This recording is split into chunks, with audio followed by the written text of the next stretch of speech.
Salut à toi, j'espère que tu vas bien. Pour moi, grâce à Dieu. Honnêtement, un peu fatigué, mais il y a la nature, les arbres, les oiseaux, les coqs, tout va pour le mieux. J'aimerais qu'on puisse évoquer en toute tranquillité un problème. On l'appellera culpabilité. Mais concrètement, qu'est-ce que c'est? À quel point c'est mauvais pour ta vie comme pour la mienne? Et surtout, au nom de Jésus, nous allons nous en libérer à la fin de cette vidéo. Car la culpabilité comme la honte ne t'empêcheront plus d'avancer au nom de Jésus. Alors si tu es prêt seulement, si c'est le cas, on va témoigner et discuter. Le cadre est magnifique grâce à Dieu. Allons-y sans plus tarder. La culpabilité, c'est comme un contraste. Un contraste entre le comportement attendu et la pratique, soit la théorie et la vérité des faits. Qu'est-ce que je souhaite dire par là? J'aimerais te dire que oui, le diable constamment nous attache avec des chaînes. Tu comprends? Et même quand tu n'es pas converti, tu as dans ta conscience un élément qui va te dire « Oh, j'ai mal agi, j'ai bien agi, je dois faire ou non des modifications en conséquence. » Quand tu es coupable, que tu aies connu le nom de Jésus ou pas, tu as compris que le mal est en train de t'attacher et que le diable te détruit à cause de tel ou tel comportement. Une mauvaise alimentation, de l'immoralité, tu comprends. Alors tu souhaites changer de vie pour aller inconsciemment même, si tu n'es pas croyant, vers le bien, soit vers Dieu. Malheureusement, autour de nous, oui, la nature est très belle, mais il y a aussi le péché. Car Satan va toujours t'amener à être déçu. Déçu de ton comportement, car ce que tu fais, en tout cas ce que tu veux faire, n'est pas semblable, voire même opposé à ce que tu fais. Comme Paul l'a dit, je trouve en moi cette loi. Quand je veux faire le bien, le mal est attaché à moi. Est-ce que le texte dit que Paul souhaite mal agir? Non. Il souhaite aller vers Dieu. Mais c'est comme s'il était tiré par une force négative qui l'amène constamment, en tout cas très souvent, vers le péché. Et c'est ça la tragédie. Tu es honteux, coupable, car tu sais que tes actions sont mauvaises, que cela te mène à la destruction. Tu veux changer de comportement, mais tu n'y arrives pas. Alors ce décalage entre notre souhait et la pratique dans la réalité nous fait souffrir. Car on est honteux de la douleur, on croit qu'on n'est pas assez bon pour Dieu, qu'on ne vaut plus rien, que tout est terminé car on avait une chance de changer, une chance d'améliorer notre comportement, mais ça n'a pas été le cas. C'est un malheur pour nous. Et j'aimerais illustrer cela avec un exemple, mon histoire. Il y a à peine 2-3 jours de cela, oui, qu'est-ce qui s'est produit?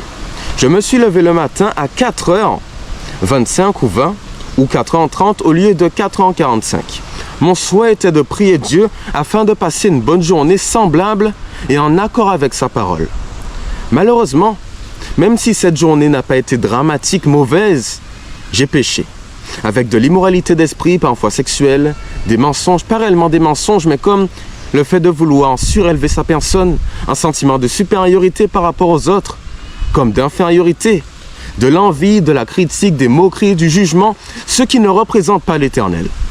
Et à la fin de ma journée, j'étais si déprimé à l'intérieur de moi, quand je me dis, mince, j'ai mal agi, je suis encore passé à côté de la plaque et du plan de Dieu. Pas totalement, la journée était très belle. Malheureusement, ces petits points incompris qui m'ont déstabilisé ont causé peu à peu une grande souffrance en moi. Et c'était un vendredi, le vendredi soir.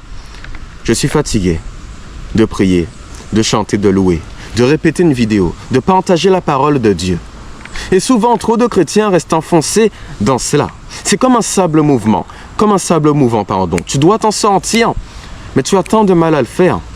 Et finalement, tu désespères et tu choisis de rester dans le sable mouvant qui te tue. Et c'est exactement ce que souhaite le diable. Que quelqu'un agisse mal et qu'il se dise c'est terminé pour moi. Il n'y a plus de chance, alors oui, j'abandonne et je lâche tout. Non pas dans les mains de Dieu, mais vers le diable. Sur ma personne, j'appuie le poids de mes fardeaux et donc je tombe inévitablement vers le fond de la mer, les abysses si tu souhaites. C'est ça le problème. La culpabilité, c'est se sentir mal à l'intérieur de nous, parce que nos actions ne sont pas en conformité avec la parole de l'Éternel. Et comment faire pour s'en débarrasser? Comment faire? Est-ce que c'est simple? Non. Mais le remède est présent, alors saisis-le. Laisse-moi te l'expliquer. Ce qu'il nous faut faire quand on se sent coupable, honteux, qu'on a l'impression que tout est terminé, c'est de parler à Dieu, car comme David l'a dit, tant que je gardais la bouche fermée, mes os se desséchaient au-dedans de moi. David voulait dire à Dieu, mais si je ne te parle pas, c'est la mort assurée. C'est encore plus de culpabilité, voire même le suicide. C'est ce qui a poussé Judas à sa mort. Il aurait pu être sauvé. Mais comme il s'est senti mal à l'intérieur de lui, le diable lui a fait croire que tout est terminé. Il s'est ôté sa propre vie. Et c'est dommage, tu vois. J'aimerais te dire que tout n'est pas terminé. Mais ose parler à Dieu. Car devine quoi? En priant, en chantant, en louant, je me suis senti léger, bien, en paix. Toute cette culpabilité, cette honte s'en est allée de moi, car j'ai compris que Dieu ne condamne pas. Jésus est là pour te sauver. Il est comme ton avocat. Quand tu agis mal, dis-lui que tu as mal agi avec repentance. Et cette culpabilité devient mauvaise du moment où elle reste en toi et que tu n'oses pas te confier à Dieu. Sauf que si tu parles au Seigneur, cela va t'amener à la repentance et donc à la perfection spirituelle. Je l'ai dit, mais surtout à la joie, au bonheur, au salut, à la vie éternelle. Ne laisse pas tes os se dessécher au-dedans de toi quand tu ne souhaites pas parler au Seigneur. Tu peux le faire. Tu peux le faire. N'hésite pas. Fais le choix de te confier à lui. De lui dire ce qui ne va pas et aussi, Seigneur, hey, je suis sale comme tout. Je me sens mal à cause de ceci, de cela, mais maintenant, reviens à moi. Laisse-moi t'embrasser. Laisse-moi rester proche de toi et ainsi, ensemble, nous ferons le chemin. La vie du chrétien n'est pas simple, mais beaucoup sombre car ils font le choix de marcher en cavalier seul, alors que Dieu sait tout. Alors autant t'appuyer sur son épaule et ainsi, ensemble, vous allez avancer. J'aimerais qu'on prie maintenant. J'aimerais qu'on prie et au compte de ma prière, tu vas penser, voire même le dire à haute voix. Avant, j'avais honte de le faire, mais il le faut. Mais qu'est-ce qui ne va pas dans ta vie? Pourquoi tu es coupable? Qu'est-ce qui te retient? Qu'est-ce qui cause de la honte au-dedans de ton esprit, de ta tête, de ton âme? C'est la question. Et au cours de cette prière, tu diras à Dieu, mais maintenant, c'est terminé. Maintenant, je fais le choix de tout lâcher pour toi. Et je crois que tu ne vas pas me condamner, car tu es miséricordieux, compatissant, riche en bonté et en miséricorde. Alors Seigneur, je viens à toi. Pendant ma prière générale, tu vas te remémorer à l'esprit et dire à Dieu pourquoi tu te sens mal. Des grandes comme mauvaises actions, des grands comme petits péchés aux yeux de Dieu, le remède est le même. Le fait de se confier en lui, pas à pas, à chaque instant. Alors prions, et ainsi je te garantis que comme cette paix autour de nous avec la nature, tu auras la même dans ton esprit.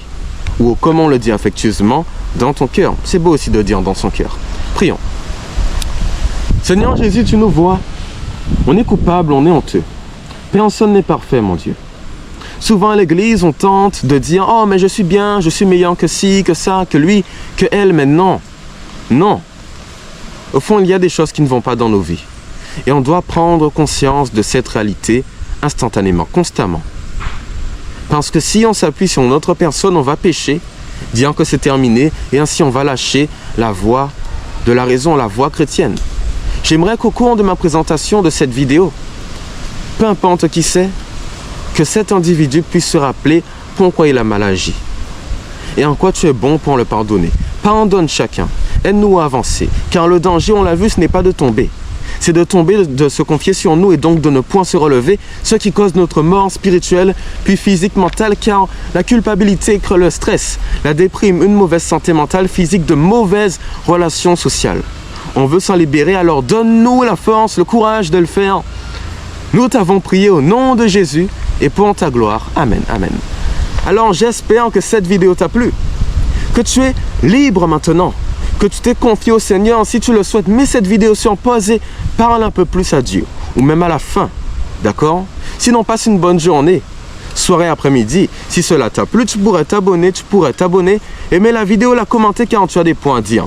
Tu veux m'expliquer, me décrire à quel point tu te sens libre? Note-le en commentaire, c'est un espace d'interaction. Un sujet de vidéo à l'esprit comme des préoccupations quotidiennes. Vas-y, n'hésite pas. Sinon, prochaine vidéo, dans quelques jours si Dieu le veut bien. Et puis au revoir. Bye bye. Bye bye. Voilà.